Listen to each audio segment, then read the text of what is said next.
Melanjutkan cerita sebelumnya, di mana Lin Shiqian datang ke sebuah perusahaan untuk melamar pekerjaan menjadi seorang pengawal atau bodyguard. Jabatan yang dilamar adalah pengawal pribadi dari Nona Lin selaku bos perusahaan. Semua pelamar dikumpulkan. Mereka semua sangat antusias. Berbeda dengan Lin Shiqian, dia merasa membosankan. Melihat semua orang yang sangat bersemangat, Lin Shiqian bertanya kepada Pang Su. Pang Su mengatakan, Nona Lin Xiaoyi ini adalah salah satu wanita tercantik di kota ini. Selain Nona Lin Xiaoyi, juga ada wanita tercantik lainnya. Dia adalah Ning Sui, istri Lin Shiqian. Proses wawancara akan segera dimulai, dilakukan oleh Sang Busang. Sang Busang ini tidak mengerti kenapa Nona Lin ingin merekrut pengawal baru. Dia merasa keterampilan pengawalnya diremehkan. Tampaknya, Busang ini juga adalah seorang pengawal. Wawancara belum dimulai. Tiba-tiba seseorang datang. Dia mengatakan, geng Iron Piton datang lagi untuk menagih biaya pelindungan. Dua security perusahaan sudah dilukai oleh kelompok tersebut. Saat ini mereka menerobos masuk. Busang merasa, di awal bulan, mereka sudah membayar uang keamanan. Pemimpin kelompok Iron Piton datang sambil membawa pentongan. Dia bernama Soking. Soking masuk sambil menyapa Nona Su, kemudian memegang tangannya dan menggoda. Dia juga menawarkan, jika Nona Su mau bersamanya satu malam, biaya pelindungan di bulan ini akan dihapuskan. Namun Nona Su menolaknya, yang membuat Soking menjadi kesal. Dia mengancam semua orang yang ada di sini. Pang Su gemetar dan berjongkok. Dia tidak berani menatap kelompok Iron Piton. Berbeda dengan Lin Shiqian, dia menawarkan diri agar biaya perlindungan diberikan kepadanya. Tindakan Lin Shiqian membuat karyawan lain ketakutan. Lin Shiqian ini akan menyinggung kelompok Iron Piton dan membahayakan mereka. Lin Shiqian mendekat ke Soking. Dia mengajaknya berbicara. Namun Soking menolak dan melemparkan korek yang dipegang oleh Lin Shiqian. Tekanan yang dikeluarkan oleh Lin Shiqian membuat Soking gemetar, sampai-sampai dia tidak bisa bergerak.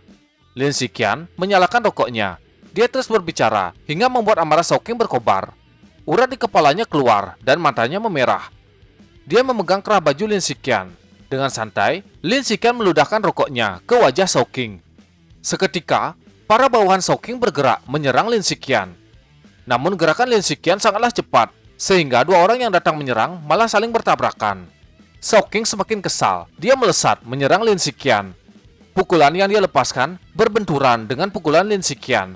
Tentu saja, benturan pukulan tersebut menyebabkan Soking berteriak kesakitan. Lin Shiqian menegaskan, Soking dan gerombolannya harus meminta maaf kepada Nona Shuyiran. Setelah merasakan kekuatan dari Lin Shiqian, kelompok Iron Piton tidak berani melawan. Dengan patuh, mereka meminta maaf. Para karyawan sangat senang. Lin Shiqian ini begitu luar biasa.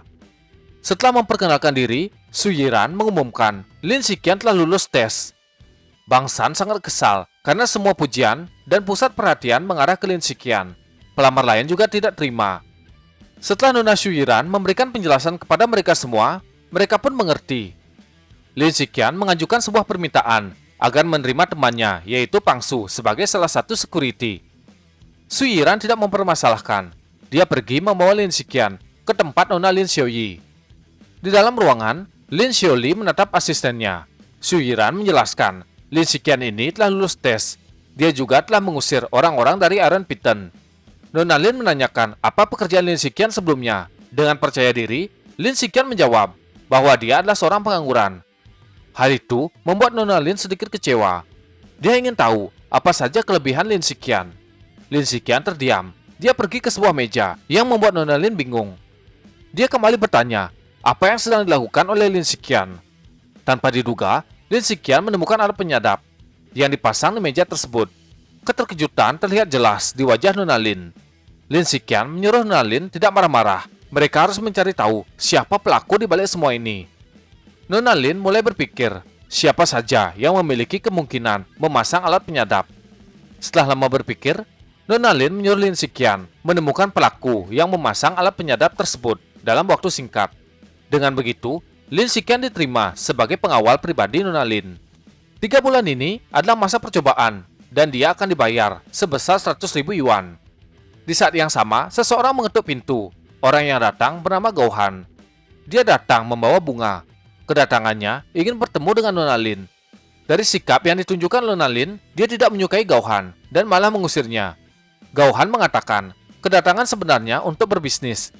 Dia datang membawa banyak orang yang siap menjadi pengawal Nona Lin.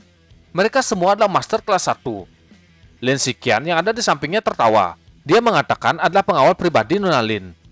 Mendengar hal itu, Gauhan tidak terima. Dia menyarankan Nona Lin menggunakan orang-orang yang dia bawa. Namun Gauhan kembali ditolak oleh Nona Lin. Gauhan menyuruh orang yang dia bawa mengusir Lin Shiqian. Pengawal itu menerima perintah. Dia mendekat dan memegang kerah baju Lin Shiqian. Sebuah pukulan dilepaskan. Gauhan dan Nona Lin terlihat terkejut. Yang membuat mereka terkejut adalah Lin Shiqian. Dia dapat menahan pukulan dari pengawal yang dibawa oleh Gauhan hanya dengan 2 jari. Nona Lin berteriak, ini adalah tempatnya, jadi Gauhan tidak diizinkan membuat masalah. Namun Gauhan mengatakan, dia hanya ingin menguji pengawal baru Nona Lin. Mendengar hal itu, Nona Lin juga ingin melihat kemampuan yang dimiliki oleh Lin Shiqian. Apakah dia pantas menjadi pengawalnya? Orang yang dibawa oleh Gauhan dipanggil Lao Mo. Lao Mo pun mendekat dan menantang Lin Shiqian. Namun Lin Shiqian menghindari tantangan tersebut karena dia takut merusak barang-barang Nona Lin. Hal itu membuat Gauhan dan Nona Lin berpikir kalau Lin Shiqian adalah seorang penipu. Lin Shiqian memberi saran, mereka berdua akan saling beradu pukulan. Kedua orang yang bersama dengan Lao Mo mengetahui jika Lao Mo ini adalah orang yang terbaik dalam hal fisik. Sebuah pukulan dilepaskan oleh Lao Mo. Pukulan tersebut sangatlah kuat. Dia juga sangat percaya diri. Namun pukulan Lin Shiqian jauh lebih cepat dan lebih kuat darinya, hingga membuat wajah Lao Mo penyok. Dia pun terbang terpental. Lin Shiqian mengetahui Lao Mo berada di ranah Lian Ti tingkat 4. Dia juga menatap Nona Lin dan meminta maaf karena telah menghancurkan properti miliknya. Kemudian Lin Shiqian menatap Gauhan, mengatakan pengawalnya tidak terlalu bagus. Gauhan masih tidak terima. Dia menyuruh 2 orang lainnya maju menyerang Lin Shiqian. Seketika, kedua orang itu bergerak. Namun hal yang sama terjadi. Mereka berdua dihajar habis-habisan oleh Lin Shiqian. Tidak hanya itu, Gauhan juga ditampar, yang membuatnya sangat marah. Dia memberikan ancaman kepada Lin Shiqian, namun ancaman itu tidak membuatnya gentar. Lin Shiqian kembali memukul Gauhan dan bertanya, apakah sekarang Gauhan merasa kalau Lin Shiqian ini pantas menjadi pengawal Nona Lin? Tamparan terus diberikan sampai Gauhan mengatakan kalau Lin Shiqian ini memang pantas. Sebelum Gauhan pergi, dia memberikan ancaman kepada Lin Shiqian. Setelah melihat kemampuan Lin Shiqian, Lin Xiaoyi merasa takjub. Dia memberikan uang 20.000 yuan sebagai uang muka. Lin Xiaoyi menanyakan, di mana tempat tinggal Lin Shiqian. Dengan santai Lin Shiqian mengatakan, dia tinggal di perumahan Jinhua. Hal itu membuat Nona Lin terkejut. Itu adalah perumahan paling mewah di kota ini. Dengan cepat, Lin Shiqian mengatakan, dia hanya numpang di rumah temannya. Karena Lin Shiqian sudah menjadi pengawal pribadinya, Nona Lin meminta Lin Shiqian tinggal bersamanya. Lin Shiqian berpikir dia sudah memiliki istri. Dengan sikap tenang, Lin Shiqian menjelaskan akan melindungi Nona Lin semaksimal mungkin. Namun dia tidak ingin mengambil keuntungan dari orang lain. Nona Lin menyuruh Lin Shiqian tidak berpikir terlalu jauh. Dia hanya ingin Lin Shiqian melakukan tugas sebagai pengawalnya karena dia sudah mempercayainya. Mendengar hal itu, Lin Shiqian meyakinkan Nona Lin kalau dia akan profesional dalam pekerjaannya. Nona Lin memberikan kunci mobilnya. Dia mengatakan Lin Shiqian bisa membawanya. Hari ini, Nona Lin akan menghadiri meeting. Lin Shiqian kembali ke rumah menggunakan mobil yang diberikan oleh Nona Lin.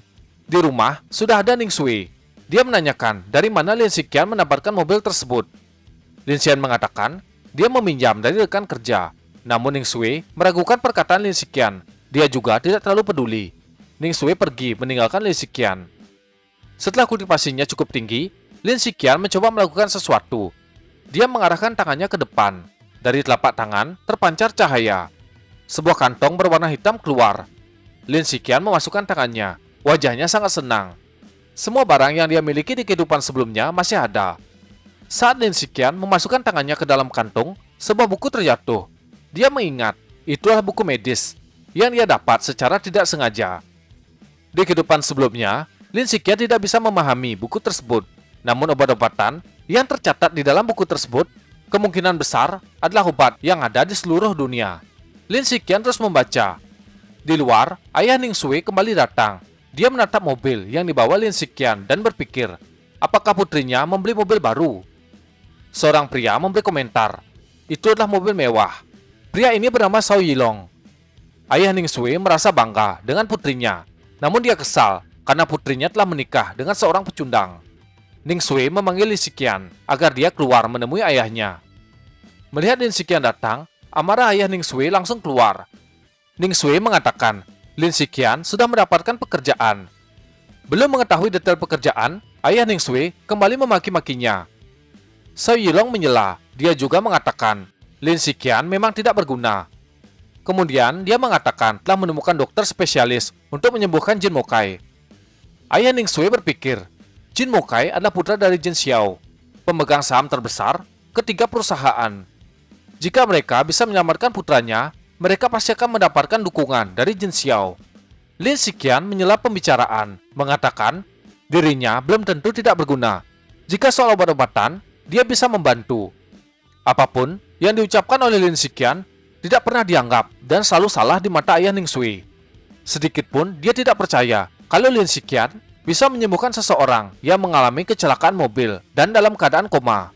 Ayah Ning Sui menyuruh putrinya dan Zhao Yilong makan malam di luar sambil membahas masalah ini. Ning Sui berpikir mengikuti Zhao Yilong adalah pilihan terbaik. Dia tidak percaya dengan Lin Shiqian. Mereka bertiga pergi makan malam di luar dan tidak mengajak Lin Shiqian. Lin Shiqian hanya bisa menghela napas, kemudian dia mengeluarkan buku pengobatan. Berpindah ke sebuah gedung rumah sakit, seorang pria sedang menatap pasien.